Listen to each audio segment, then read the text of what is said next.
খেলা কিন্তু জমে উঠেছে। সূত্রপাতটা হচ্ছে গেল 1 থেকে 2 বছর আগে আমেরিকার সাবেক প্রেসিডেন্ট বারাক ওবামা তিনি একটা লেখা লিখেছিলেন। তিনি বলেছিলেন যে ভারত ভেঙে যাবে, তৈরি হবে নতুন রাষ্ট্র। 2 বছর আগে বারাক ওবামার সেই কথা কতটা নিখাদ সত্য আজকে তা অনেকটা প্রমাণিত হতে যাচ্ছে। তবে অনেকগুলো দেশ এই ঘটনার পেছনে গুটিবাজি করছে, দাবি হচ্ছে ভারতের। আশ্চর্য হবেন, ভারতের 6টি রাজ্য নিয়ে ট্রাম্প ল্যান্ড নামক একটা নতুন দেশ তৈরির পরিকল্পনা চলছে। ট্রাম্প ল্যান্ড কেন দেওয়া হয়েছে? কারণ এই মুহূর্তে ভেনেজুয়েলার প্রেসিডেন্ট নিকোলাস মাদুরোকে ট্রাম্প যেভাবে তুলে নিয়ে আসছে, এরপর থেকে কিন্তু আমেরিকার ক্ষমতা বা ট্রাম্প কতটা শক্তিশালী ক্যারেক্টার এটা মানুষ বুঝতে পেরেছে। এর মাঝখানে হুট করে খালিস্তানপন্থী এবং ভারত বিরোধী সংগঠন শিখ ফর জাস্টিস নামক যে একটা সংগঠন আছে, সেই সংগঠনটি থেকে একটা মানচিত্র প্রকাশ করা হয়েছে, যেটা আপনারা দেখছেন বা কর্নারেও দেখছেন, ট্রাম্প ল্যান্ড। এই ট্রাম্প ল্যান্ড পশ্চিমা দেশে গঠিত হওয়া কোনো দেশ না, এটা ভারতের 6টি খ্রিস্টান অধ্যুষিত রাজ্যকে একত্রিত করে নতুন একটা রাষ্ট্রের ষড়যন্ত্র চলছে। আর যখন এ নিয়ে প্রশ্ন উঠেছিল মার্কিন স্টেট ডিপার্টমেন্টে, পররাষ্ট্র মন্ত্রণালয়ে, তখন আমেরিকার যে স্পোকম্যান আছেন তার নীরবতা ছিল। তখন এটা নিয়ে ভারতের মধ্যে তৈরি হয়েছে সন্দেহ, তার মানে ঘটনায় কিছু একটা ঘটতে যাচ্ছে। দর্শক, একটা পৃথক খ্রিস্টান রাজ্য গঠনের প্রস্তাব দিয়েছে আপনার এই শিখ ফর জাস্টিসের যিনি প্রধান আছেন। সংগঠনটি প্রস্তাবিত এই রাজ্যের নাম দিয়েছে ট্রাম্প ল্যান্ড। রাষ্ট্রপুঞ্জ স্বীকৃত আত্মনিয়ন্ত্রণের অধিকারের কথা উল্লেখ করে তাদের বক্তব্য, প্রস্তাবিত রাজ্যের অন্তর্ভুক্ত হবে উত্তর পূর্ব ভারতের 7 সিস্টার অর্থাৎ নাগাল্যান্ড, মিজোরাম, মেঘালয়, মণিপুর, ত্রিপুরা এবং আসাম। এই সংগঠনটি বলছে যে আপনার এই অঞ্চলগুলি ঐতিহাসিকভাবেই খ্রিস্টান অধ্যুষিত। তারা ভারতে খ্রিস্টানদের উপর নির্যাতনের অভিযোগ তুলেছে। অভিযোগ কিন্তু সত্য। এই যে গেল কয়েকদিন আগে 25শে ডিসেম্বর খ্রিস্টানদের বড়দিন উৎসবে ভারতের উগ্রবাদী কিছু হিন্দু নেতারা খ্রিস্টানদের সাথে জোর করবে যে জয় শ্রীরাম বলিয়েছে, এই ভিডিওগুলো কিন্তু ইন্টারন্যাশনালি ভাইরাল হয়েছে। আর এরপর পরই সেই ভিডিওগুলোকে নিয়ে তারা কিন্তু এই দাবিটা আনছে। তাদের দাবি, গির্জায় হামলা, ধর্মীয় প্রচারে নিষেধাজ্ঞা এবং খ্রিস্টান সম্প্রদায়কে উৎখাত করার জন্য আপনার ভারত একটা পরিকল্পনা করেছে। এজন্য তারা প্রধানমন্ত্রী নরেন্দ্র মোদীর নেতৃত্বাধীন কেন্দ্রীয় সরকারকে দায়ীও করেছে। বিষয়টি নিয়ে এই সংগঠনটি আপনার যিনি প্রধান আছেন তার নাম হচ্ছে গুরুপন্ত পন্থুন। তিনি আমেরিকার প্রেসিডেন্ট ডোনাল্ড ট্রাম্পের হস্তক্ষেপের আবেদন জানিয়েছেন। তো সে এখানে যেটা দেখিয়েছে যে এই যে রাজ্যগুলোর নাম বলা হয়েছে ভারতের, সেখানে বিভিন্ন জায়গায় 70 to 90% এই রাজ্যগুলোর আপনার খ্রিস্টান মানুষ। তো তাদের উপর যেই অন্যায় অত্যাচার করা হচ্ছে, এজন্য ট্রাম্পকে খ্রিস্টানদের মসিহ দাবি করে এই খালিস্তানপন্থী যিনি নেতা আছেন বা তাদের যে সংগঠন আছেন, তারা এই দাবি তুলছে। উনি বসবাস করেন আবার কানাডায়। আপনারা জানেন যে কানাডায় শিখ নেতাদের হত্যাকে কেন্দ্র করে এই ভারতের এবং নরেন্দ্র মোদীকে নিয়ে দুই দেশের সম্পর্কের মধ্যে একটা টানাপোড়েন তৈরি হয়েছিল। এখন এইখানে পেছনে কারখার নাম আসছে, পেছনে বাংলাদেশের নামও আসছে।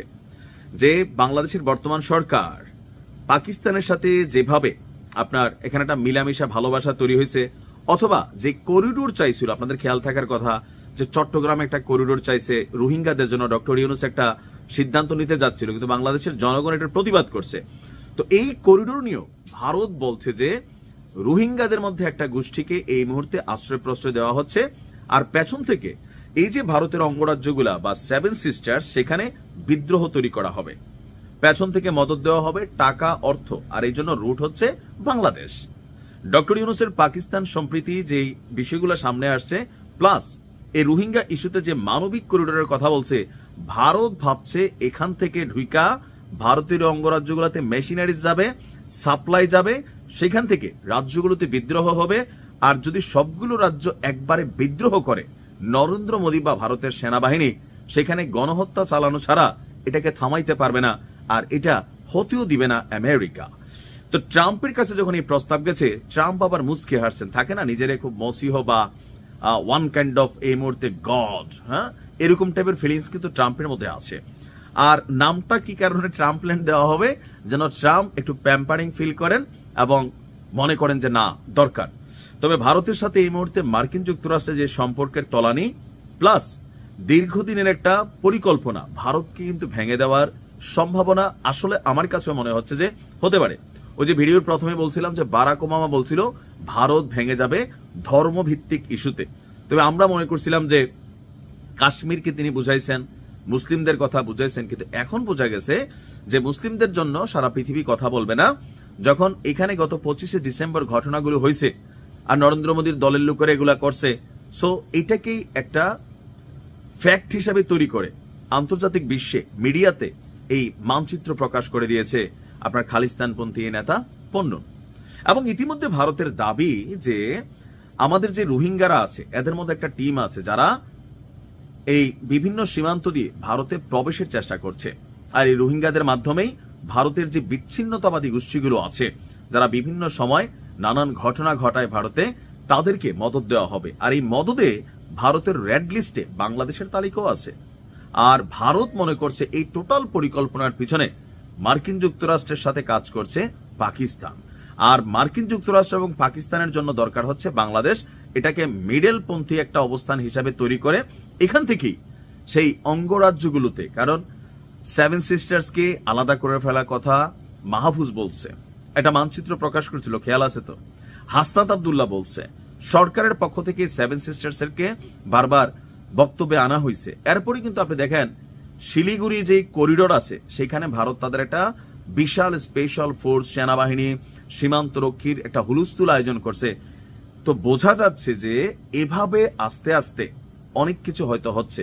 এখন এটা ট্রাম্পকে হচ্ছে দাওয়াত দেওয়া যায়, আসেন আসেন আসেন প্লিজ দেখেন। আবার ট্রাম্পকে প্যাম্পারিং করার জন্য খ্রিস্টানদের মসি, যে ট্রাম্প খ্রিস্টান, তার বাপ খ্রিস্টান ছিল, এবং কি আজকের পৃথিবীতে ছড়িয়ে ছিটিয়ে থাকা খ্রিস্টানদের ত্রাণকর্তা হিসাবে ট্রাম্পকে ওই আহ্বানের মধ্যে জানানো হয়েছে। এমনকি এই যে সংগঠন জাস্টিস ফর শিখ, উনি শুধু বলেন নাই, আমেরিকার যে লবিংস গ্রুপগুলো আছে বিশ্বজুড়ে, ইউরোপীয়, আমেরিকার, তো তারা তাদের চ্যানেল এবং নেটওয়ার্ক ব্যবহার করে সেইখানে একটা জনমত তৈরির চেষ্টা করছে যে ভারতে কি পরিমাণ অত্যাচারিত হচ্ছে খ্রিস্টানরা। যদিও মোদীর সরকার এটা নিয়ে খুবই এই মুহূর্তে টেনশনে আছে, কিভাবে কি সামাল দেবে মাথা কাজ করতেছে না। তবে আমার কাছে মনে হচ্ছে ভবিষ্যতে কিছু একটা ঘটবে, আর এটা ট্রাম্প থাকতে থাকতে ঘটতে পারে। বাকিটা হয়তো সময় বলে দিবে কোথায় কি হচ্ছে। ভালো থাকুন।